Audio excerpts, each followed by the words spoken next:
Fala minhas amigas, fala meus amigos, tudo jóia? Eu sou Saulo Novaes, um curioso. Sejam todas bem-vindas, sejam todos bem-vindos ao meu, ao seu, ao nosso Papo no Auge, podcast focado na troca de ideias, sem censura, sem preconceitos, gerando para você conteúdo muito inteligente.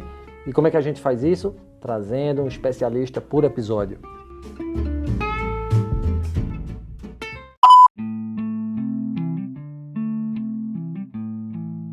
Vamos falar sobre inclusão? Na perspectiva da educação, alunas e alunos têm características, talentos e interesses únicos. Enquanto alguns dominam diferentes linguagens e são apaixonados por histórias, outros preferem desafios matemáticos e projetos de ciências, por exemplo.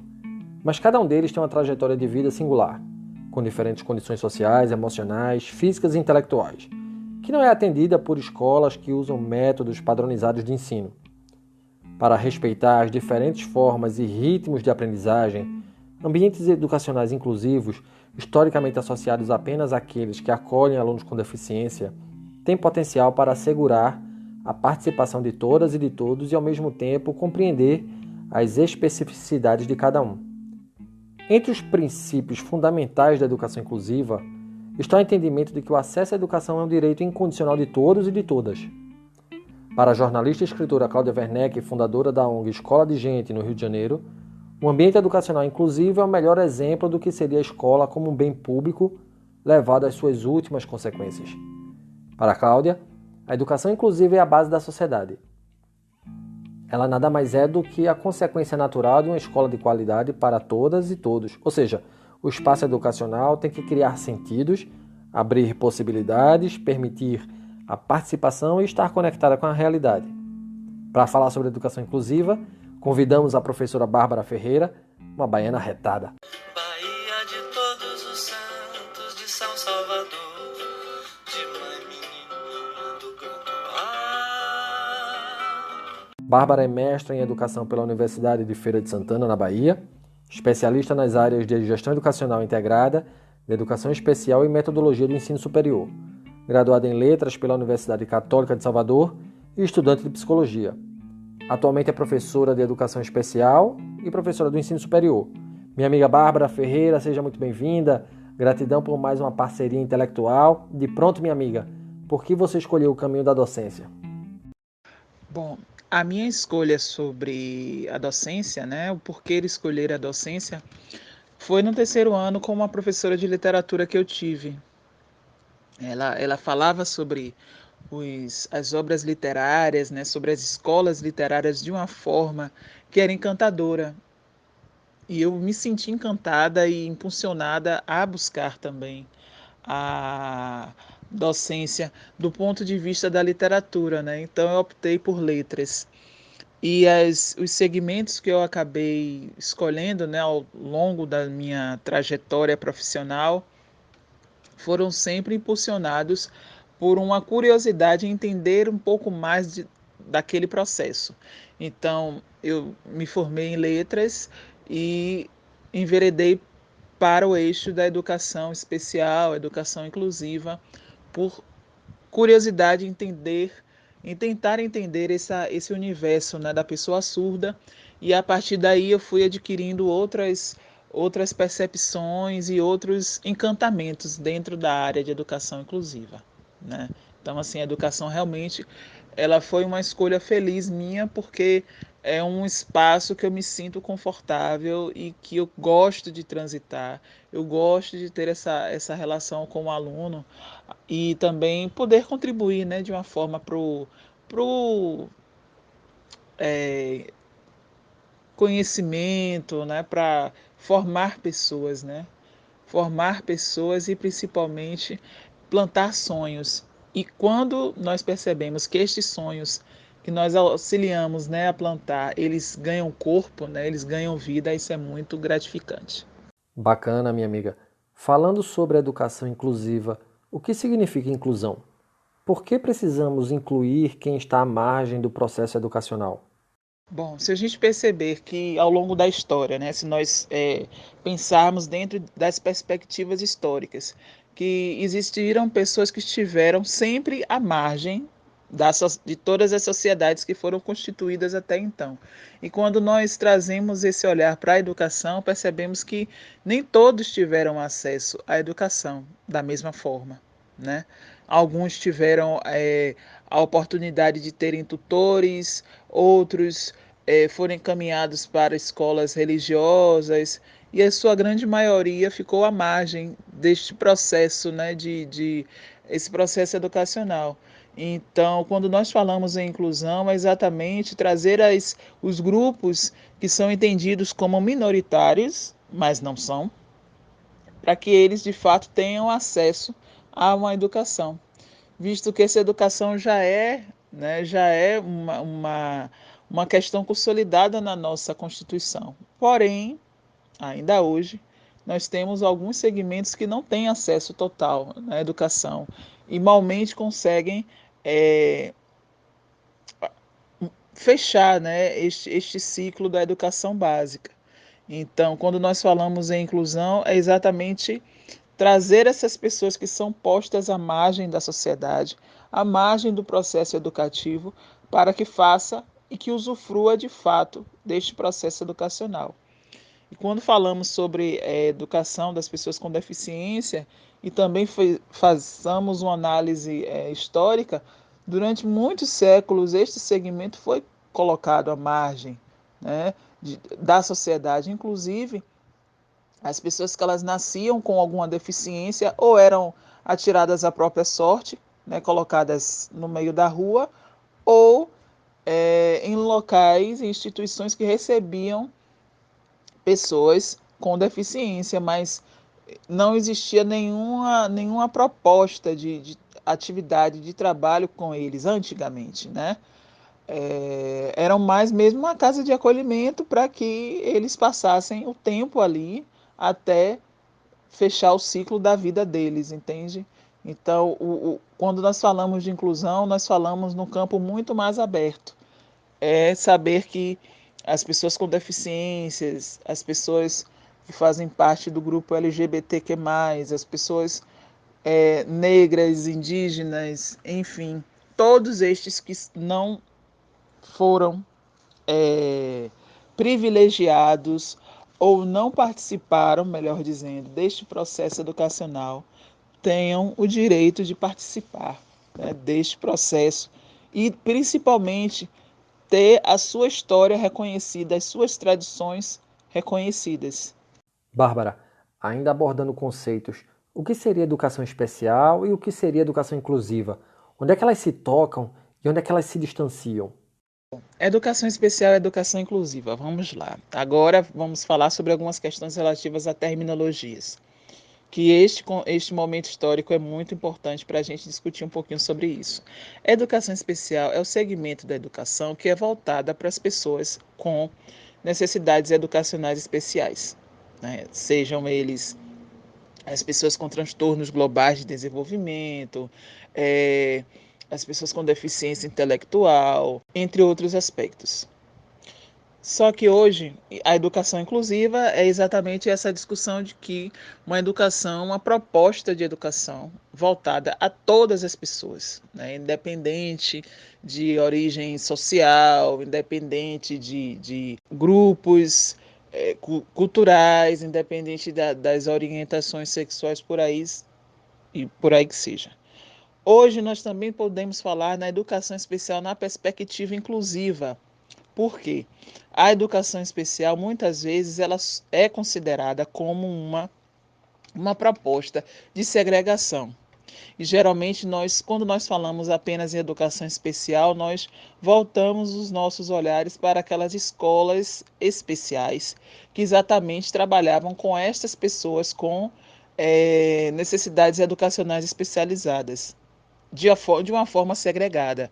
Ou seja, eles só conviviam naquele ambiente. Eles não estavam presentes na escola regular, como nós chamamos.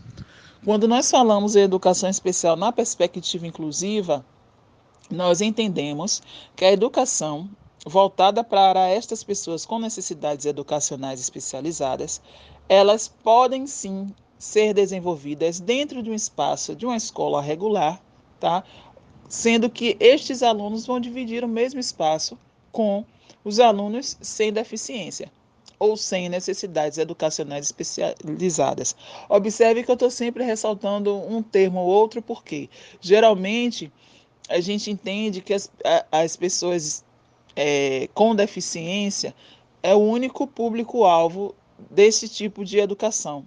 Só que não é. Por exemplo, uma pessoa que é superdotada, ela precisa também de um direcionamento específico para as habilidades dela. Então, assim, não é só para as pessoas que possam ter um prejuízo ou um déficit, né? É para qualquer tipo de pessoa que possui uma peculiaridade que não se encaixa dentro dos rótulos já presentes nas nossas escolas, né? Então, o termo que consegue abarcar de uma forma mais equânime, por assim dizer, seria a educação especial na perspectiva inclusiva, que este termo ele não segrega, ele unifica tanto as pessoas que possuem essas necessidades educacionais especializadas, tá? E as pessoas que não têm essas necessidades educacionais especializadas. Muito bom, minha amiga. Indo agora para o campo da política pública, vimos recentemente que a atual gestão do presidente Jair Bolsonaro assinou decreto no último dia 1º de outubro, tornando pública a Política Nacional de Educação Especial. Dentre as prerrogativas dessa nova política, cabe a ela fornecer mais flexibilidade aos sistemas de ensino na oferta de alternativas como classes e escolas como os inclusivas, classes e escolas especiais, classes e escolas bilíngues de surdos, segundo as demandas específicas dos estudantes. Ou seja, fica a critério dos pais a escolha de qual instituição matricular os filhos.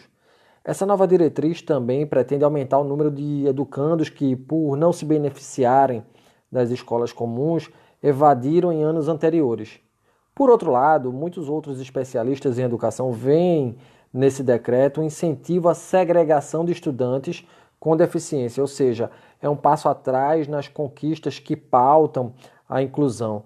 Na tua visão, Bárbara, como você enxerga o decreto assinado pelo governo e qual o impacto que ele vai causar na educação inclusiva?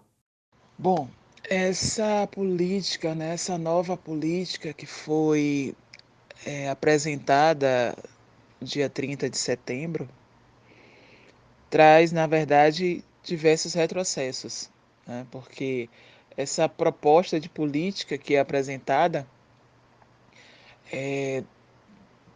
dá à família, por assim dizer, o poder de escolha entre uma escola, uma instituição especializada ou uma escola inclusiva, né? E eles se referem a apenas alguns segmentos, né? Algumas pessoas que fazem parte desse público-alvo da educação especial na perspectiva inclusiva. Inclusive tem um vídeo no YouTube que discute mais especificamente essas questões. É citado os surdos, os autistas e os superdotados. Aí vem a nossa pergunta: e os outros? Para onde vão? Né? Então a escola, a partir desse momento, ela não já vai ter a obrigação, né, de ir aceitar alunos com deficiência no seu quadro, né, no seu espaço escolar, porque eles podem ter a opção de estudarem em instituições especializadas, né? Tensões à parte, a última política nacional de educação, né, educação inclusiva de 2008, ela foi fruto, como todos, né, todos os decretos que trouxeram avanços para as pessoas com deficiência e pessoas com necessidades educacionais especiais, foram frutos de mobilizações, principalmente de toda a comunidade, que, como já foi dito, ficou durante muitos séculos, né, à margem da escolarização.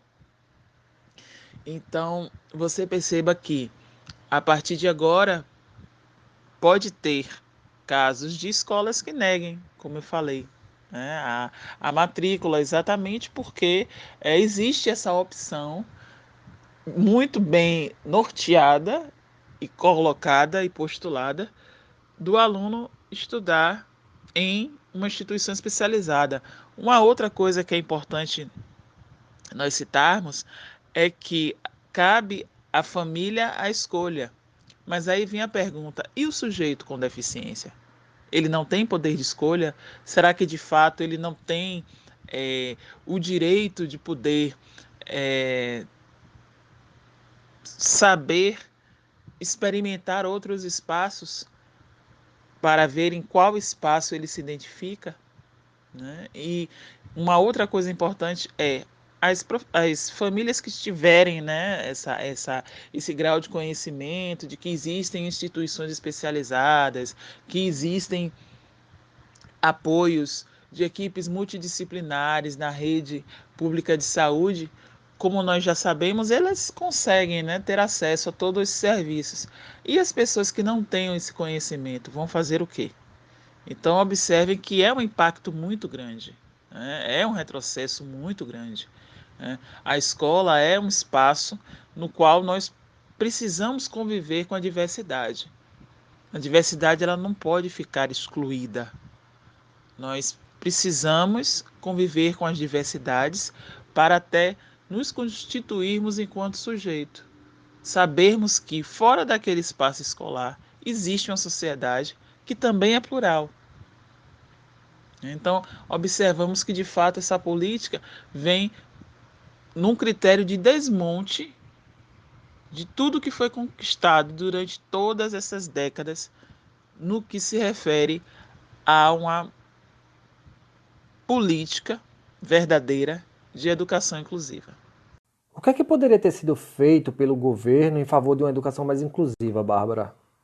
Na verdade, Saulo, o que eu percebi, né, pela apresentação desse, desse projeto, né, nessa política de educação inclusiva, e até por esse próprio vídeo e por todos os comportamentos que nós vamos observando, né, desde a posse até então, é uma maquiagem, na verdade. Eu entendo e percebo que ele escolheu alguns ramos, algumas partes da educação inclusiva para investir. Como quem diz assim, olha, ninguém pode dizer que eu não fiz nada. Eu fiz.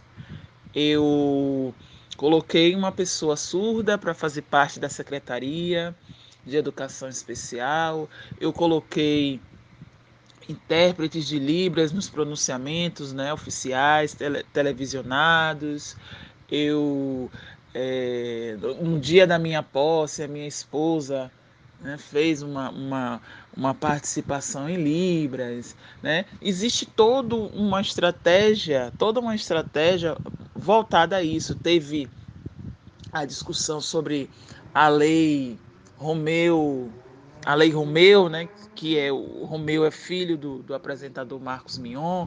Então, assim, ele escolheu alguns setores para exatamente numa visão estratégica dele, ele dizer, olha, eu fiz alguma coisa. Né? Ele escolheu algumas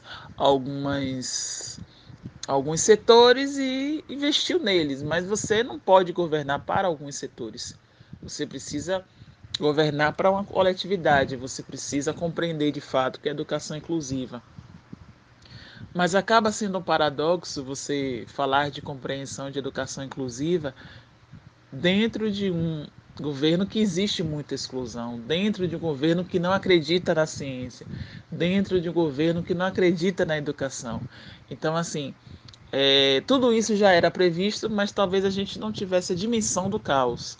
Né? É como nós às vezes falamos que precisamos passar pelo processo para ter a dimensão do absurdo. E mesmo passando, muitas vezes a gente não consegue dimensionar, a gente não consegue compreender o nível de abismo, né, que nós estamos imersos. Então, para ele conseguir realmente montar uma política ou dar mais prosseguimento à política que já existia, ele precisaria acreditar na educação, que de fato isso ele não acredita na educação, ele não acredita na ciência. Então fica até difícil, né, você pensar que poderia ser diferente, Num governo constituído na base da mentira, constituído na base de titulações que não existem, constituído na base de afirmações absurdas, afirmações que não têm uma base é, legal, uma base científica nenhuma. Então, era exigir muito de um governo que até agora não nos mostrou a que veio, né? Está cada vez mais perdido a cada dia que passa. No tocante à formação de professoras e de professores, e também no tocante à gestão educacional, o que é que pode ser feito pelas gerências de educação, pelos sistemas de ensino em favor de mais inclusão? Como é o capacitar docentes para maior diversidade nas escolas?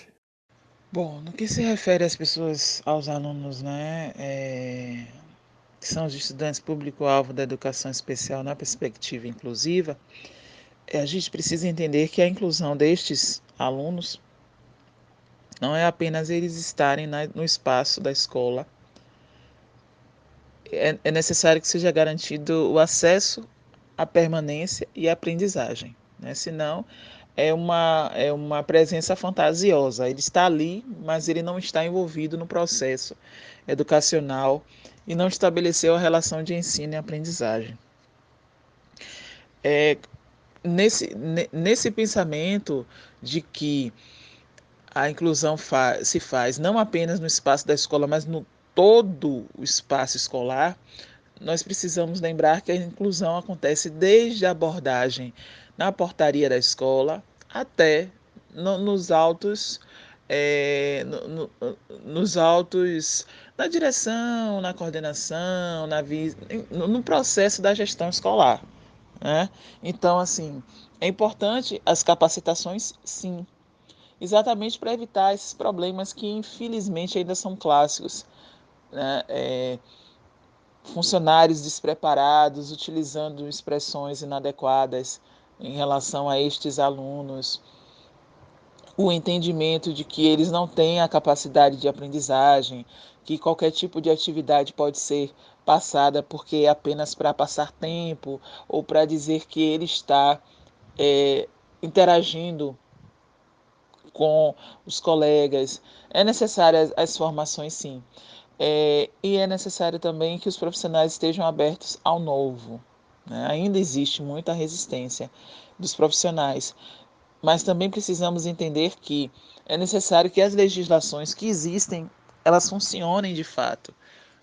Um exemplo interessante é a respeito da necessidade que alguns desses alunos possuem de ter um profissional especializado dando um suporte.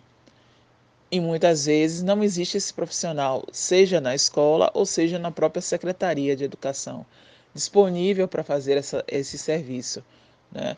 Então, muitas vezes, o trabalho com este aluno ele fica prejudicado. E o professor também com salas abarrotadas de alunos, geralmente na sua casa de 35, 40 alunos. Como é que um professor desse ele consegue dar um olhar direcionado, estar atento ao aluno as especificidades que ele apresenta, né? Então, a efetiva redução de alunos por turma, a necessidade de ter profissionais de fato especializados e não geralmente esses arranjos que acontecem na educação, de uma pessoa que vai desempenhar a função de cuidador porque gosta de criança ou porque sente dó, sente pena. É necessário uma profissionalização, sim, porque para o desenvolvimento desta função é necessário ter uma carga horária mínima de formação voltada a essa área de cuidado. Então não pode ser feito de uma forma improvisada, né, de uma forma é, quebrada, assim como os outros profissionais, né? O professor mediador, o professor de atendimento educacional especializado, intérprete de Libras, todos esses eles precisam ter pré-requisitos mínimos para atuar nesta área, né? Então, nós precisamos pensar esse processo educacional de uma forma mais ampliada, com um olhar mais ampliado. E isso trazendo também a responsabilidade da gestão, de buscar informações a respeito, né, das necessidades deste segmento educacional, não ser omisso, não estabelecer algum tipo de bloqueio ou discriminação para com os alunos, buscar, pesquisar, entrar em contato com a secretaria do seu município, caso não tenha um efeito positivo, buscar em outras associações e instituições informações necessárias. É, Existem outras instituições que monitoram e dão suporte em outras instâncias para este público. Como exemplo, nós temos o Ministério Público, que tem uma ação muito importante neste processo de garantias de direitos. Na área de saúde também temos outros segmentos. Na área da assistência social, é como eu sempre falo, a inclusão ela não é feita sozinha. Ela precisa de outros tentáculos, outros braços em outras ciências para exatamente esse processo ele acontecer da forma mais ampliada possível. O aluno ele pode estar no espaço escolar incluído, só que é necessário saber se ele tem acesso aos serviços da assistência social, se ele pode ter, né, direito a um benefício e se ele está tendo acesso a esse benefício, entre outras questões.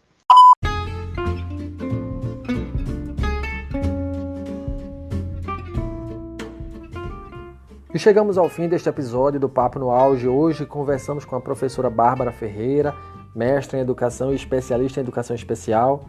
Bárbara, minha amiga, sempre bom falar com você e agora sobre um tema tão relevante, melhor ainda. Tenho certeza de que rolou aqui muito aprendizado. Muito obrigado por sua participação. Que bom, que maravilha. Não, só agradecer mesmo o espaço, né, o momento de gravar um podcast para falar sobre educação inclusive é uma experiência muito interessante, né? É importante nós trazermos, né, algumas temáticas para reflexão, compreendendo que o tema ele não se esgota aqui, que ele pode ser ponto de partida para outras reflexões, outros pontos de vistas, outras reflexões e também ações. Então é muito importante esse projeto, essa proposta de trazer profissionais para discutir temáticas e publicar esses arquivos como uma forma de disseminar conhecimento, né? E implantar as sementinhas temáticas. Isso é muito importante, Saulo. Parabéns pelo projeto, parabéns pela proposta. Fico muito honrada com o convite e espero ter atingido a proposta, né, do projeto. E nos encontramos nas próximas oportunidades.